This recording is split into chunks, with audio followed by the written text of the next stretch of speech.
ఒకప్పుడు సౌనకాది మహర్షులు చిరకాలం జరిగే యాగమునొకదానిని ప్రారంభించారు. ఆ యాగం కొన్ని సంవత్సరాలు జరుగుతుంది. అటువంటి యాగాన్ని చూడాలని చాలామంది మునులు దేశం నలుమూలల నుండి వచ్చి ఆసక్తితో చూస్తున్నారు. అలా వచ్చిన వారిలో సూత మహర్షి ఉన్నారు. సౌనకాది మునులు ఆయనకు ఎదురు వెళ్ళి సగౌరవంగా తీసుకొని వచ్చారు. తగిన ఆసనంపై కూర్చోబెట్టి అతిథి సత్కారాలు చేశారు. ఆయనతో ఇలా అన్నారు: సూత మహర్షి, మా తండ్రి గారు రోమ మహర్షుల వారు పురాణ ప్రవచనంలో ధర్మ విషయాలను వివరించడంలో సాటి లేనివారు. శరీరము పులకించి ఆనంద పారవస్యంచే రోమములు కూడా పులకరించేటట్లు చేయగల సమర్థులు. రోమములకు హర్షము కలిగించువారు కనుక రోమ మహర్షులని సార్థక నామధేయులైనారు. వారి కుమారులైన మీరు కూడా ఆయన అంతటి వారై ఆయనకు తగిన పుత్రులని అనిపించుకున్నవారు. మా అదృష్టవశం వల్ల మీరు ఈ యాగ సందర్శనమునకు వచ్చారు. విరామ సమయంలో మాకు పుణ్యకరములైన విషయాలని వినడం మరింత ఫలప్రదం అవుతుంది కదా. దయవుంచి మాకు పుణ్య కథలని వినిపించండి అని ప్రార్థించారు.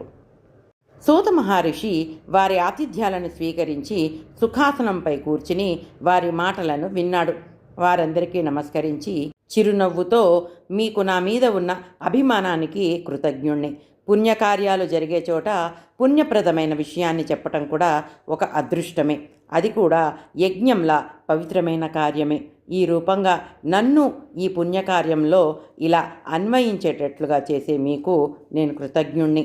మా తండ్రి గారి వలన విన్నదాన్ని అనుసరించి వ్యాస మహర్షుల వారి దయా విశేషం చేత నాకు తెలిసిన విషయాన్ని మీ అనుగ్రహం చేత స్ఫురింపజేసుకొని యథాశక్తి వినిపించి మీ ఆనందాశీస్సులని భగవత్కృపని పొంద ప్రయత్నిస్తున్నాను.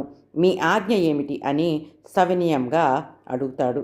అప్పుడు మునులు సూత మహర్షి లోగడ వైశాఖ మాసం, కార్తీక మాసం వైశిష్ట్యాన్ని, ఆయా మాసంలో చేయవలసిన వ్రతానుష్ఠాలని వివరించి మాకు ఆనందం కలిగించారు. ప్రస్తుతం మాఘమాస మహిమను వివరింపుడని కోరారు.